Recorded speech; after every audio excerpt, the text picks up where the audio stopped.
नमस्कार, मेरा नाम है महविश और आप लोग देख रहे हैं news one today. Israel Hamas युद्ध रुकने का नाम नहीं ले रहा है। जंग लगातार जारी है। इसी बीच भारत के लिए बड़ी दुखद बड़ी खबर सामने आई है। उत्तरी इजराइल की सीमा पर सोमवार को एक बागान पर हुए हमले में मारे गए भारतीय नागरिक की पहचान 31 साल के पैट निविन मैक्सवेल के तौर पर की गई है, जो केरल का रहने वाला है। मैक्सवेल लगभग 2 महीने पहले इजराइल आया था और वहां एक खेत में मजदूरी का काम कर रहा था। इजराइल में एंटी टैंक मिसाइल हमले में एक भारतीय नागरिक की मौत हो गई है, जबकि 2 अन्य घायल हैं। ये तीनों भारतीय केरल के रहने वाले हैं। कहा जा रहा है कि इस हमले को लेबनान के आतंकी संगठन हिजबुल्लाह ने अंजाम दिया है। उत्तरी इजराइल की सीमा पर सोमवार को एक बागान पर हुए हमले में मारे गए भारतीय नागरिक की पहचान 31 साल के पैट निविन मैक्सवेल के तौर पर की गई है, जो केरल का रहने वाला है। मैक्सवेल इजराइल आया था और वहां एक खेत में मजदूरी का काम कर रहा था। एक बार आपको फिर बता दें, मैक्सवेल के परिवार में उसकी पत्नी और 5 साल की बेटी है। उसकी पत्नी 7 महीने की गर्भवती भी है। हमले में घायल अन्य 2 भारतीयों की पहचान बुश जोसेफ जॉर्ज और पॉल मेलविन के तौर पर की गई है। इजराइल में मिसाइल हमले में मारे गए मैक्सवेल के पिता पेट्रोस मैक्सवेल ने कहा कि उन्हें उनकी बहू ने फ़ोन कर बताया था कि मेरे बेटे का एक्सीडेंट हो गया है। बाद में मुझे मेरे बेटे की मौत की खबर दी गई।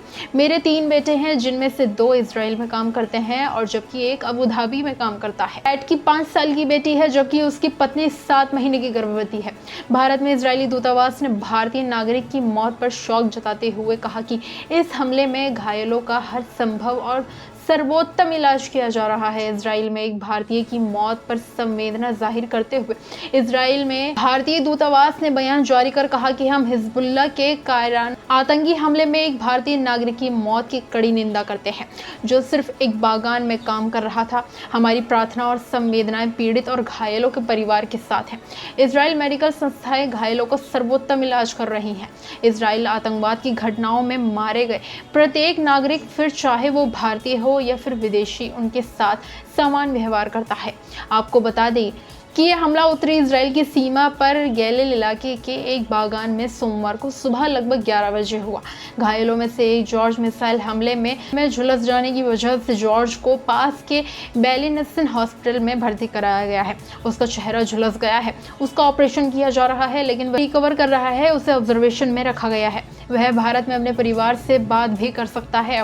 वहीं मेलविन को हल्की चोटें आई हैं और उसे उत्तरी इजराइल के जीव हॉस्पिटल में भर्ती कराया गया है। वह केरल के इडुक्की का रहने वाला है। आपको बता दें कि इजराइल और हमास के बीच पिछले साल 7 अक्टूबर से जंग जारी है। हमास ने इजराइल पर 5000 से ज्यादा रॉकेट दागे थे। इसके बाद इजराइल ने जंग का ऐलान कर दिया था।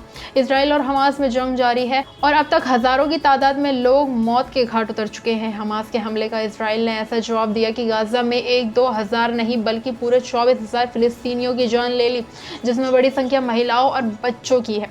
इनके अलावा कमोबेश 60,000 फिलिस्तीन किसी न किसी रूप में घायल हुए हैं। बेंजामिन नेतन्याहू ने हमास को मिटाने की मंशा के साथ गजा पर एयर स्ट्राइक शुरू किया था। स्कूल, अस्पताल से लेकर शरणार्थी कैंपस तक पर इजराइल सेना ने बम बरसाए और अब माना जा रहा है कि ये हमला लेबनान के हिजबुल्लाह ने किया है। वह 8 अक्टूबर के बाद से इजराइल पर लगातार रॉकेट, मिसाइल और ड्रोन हमले कर रहा है। इस पर आप लोगों की क्या राय है, कमेंट सेक्शन में जरूर बताएं।